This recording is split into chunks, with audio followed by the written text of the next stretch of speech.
Bwana Yesu asifiwe. Nikukaribisha tena mtazamaji wetu wa channel ya Mchungaji Nelson Bahati au mtoto wa Kalagwe. Tunapatikana Kalagwe, Kagera, Tanzania, maeneo ya Bushangama. Basi tayari ninao washauri wetu ambao wanashauri katika sehemu kubwa kabisa ambayo ni ya mahusiano ya ujana. Leo hii katika sehemu yetu ya pili tunakwenda kuangalia madhara ya mahusiano ya ujana. Tunakwenda kuangalia. Karibu washauri wangu. Asante sana. Watazamaji wanatamani sana wawajue kwa mara nyingine tena kwa majina yenu na mnakotoka na mkoa mnakoishi. Wanafurahi sana. Karibu. Asante. Kwa majina naitwa Madam Aneti Zakayo. Napatikana Kalagwe, Kagera, Tanzania, Bushangama. Asante. Asante sana Madam Aneti Zakayo. Lakini pia tunaye kijana wetu hapa. Karibu uweze kujitambulisha, mtazamaji aweze kujua na kufahamu. Yes. Kwa majina naitwa Bubelwa Akili. Mimi niko Kagera, Tanzania, Bushangama. Asante sana mtazamaji. Basi tunarejea moja kwa moja kwenye mada. Turejea moja kwa moja kwenye mada ambayo ni mada inayohusu ushauri mahusiano ya ujana. Twende kuangalia madhara yake mwanzoni. Katika siku yetu ya kwanza uliangalia, tuliweza kuzungumzia habari ya wale wanachuo, wanafunzi, vijana wanaoshindwa kuwasikiliza wazazi, lakini pia na kushindwa kusikiliza mafundisho ya kanisani, Biblia. Hebu karibu sana madam, tutaanza na madam hapa, uweze kumwambia mtazamaji kwamba ni madhara gani labda ambayo anayapata baada ya kushindwa kuwasikiliza wazazi na kusikiliza mafundisho kanisani na kuwasikiliza wachungaji. Karibu. Asante sana kwa kunipa nafasi hii. Yapo madhara mengi sana ya mahusiano ya ujana. Nitazungumzia baadhi ya madhara ya ujana, ya mahusiano ya ujana. Kwanza kabisa ipo kushindwa kufanikiwa kwenye masomo. Baadhi ya vijana ambao wapo shuleni wakijiingiza kwenye mahusiano ya ujana itapelekea kufeli kwenye masomo yao, kwa sababu watapoteza muda mwingi kuwaza mambo ya mahusiano kuliko kusomea au kuliko kuwasikiliza walimu wao, wanafunzi wao wanawafundisha nini kwenye masomo yao. Hiyo ni madhara. Pia yako madhara mengine kwamba inapelekea baadhi ya wanafunzi ambao wako shuleni kuacha masomo kabisa. Pale wanafunzi, mfano wale wanafunzi wa kike au mabinti wapo shuleni wakijiingiza kwenye mahusiano, inapelekea baadhi ya mabinti kubeba mimba, ambapo itapelekea kufukuzwa shuleni, kuacha masomo kabisa. Wengine watapata na magonjwa, mfano yapo magonjwa ya kuambukizwa, magonjwa ya ukimwi, kaswende. Yapo magonjwa mengi ambayo pia yanatokana na mahusiano ya ujana. Kwa hiyo haya yote ni madhara yanayotokana na mahusiano ya ujana, au ni madhara yanayotokana pia na kutosikiliza mahubiri ya kanisani, wachungaji wetu wanasema nini au wanashauri nini, au pia kutosikiliza wazazi wetu wanashauri nini pindi tukiwa shuleni katika ujana wetu. Asante.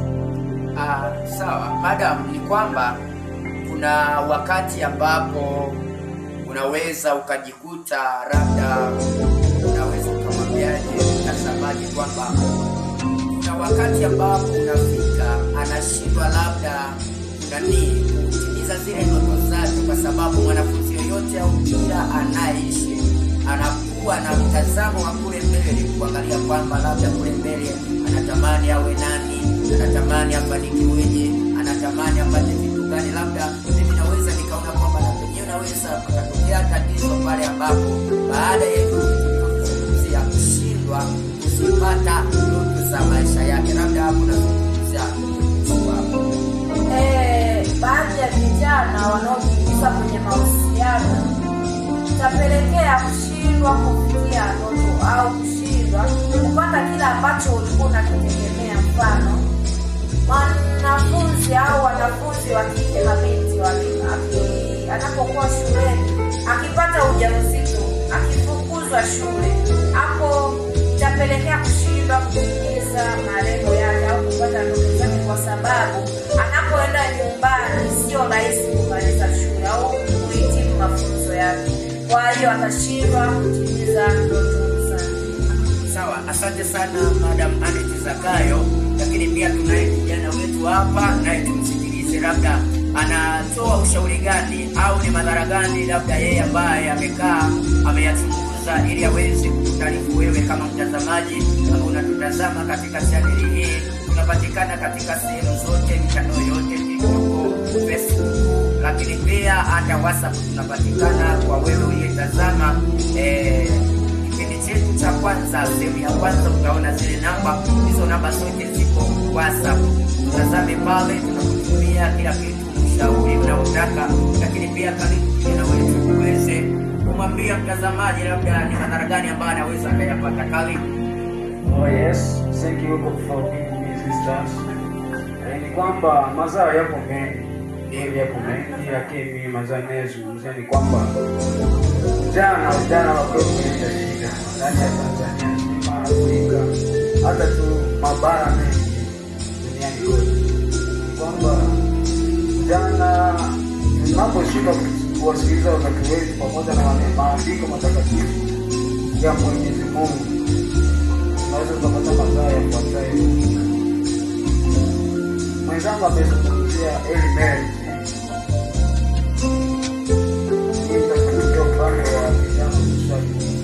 Tunaambulia jela tunapojihusisha, mfano mambo ya disco, utakibangi, wizi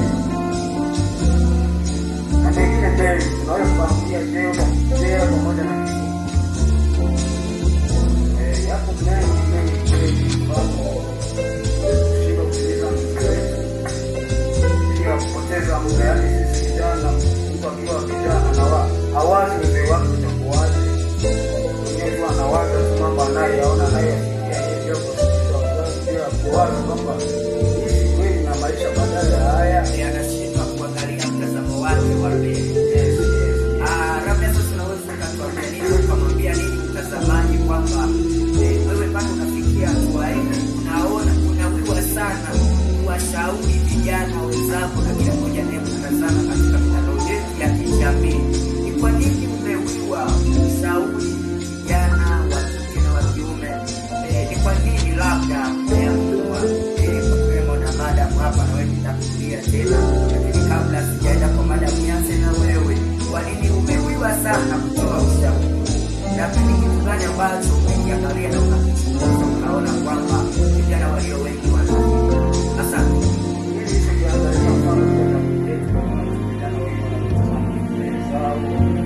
Maisha kwa ujumla, unaona kijana alikuwa na mwelekeo mzuri, yaani mzuri kweli, lakini kutokana na vikundi mbalimbali vinavyojitokeza katika jamii, mtoto wangu anapoteza mwelekeo.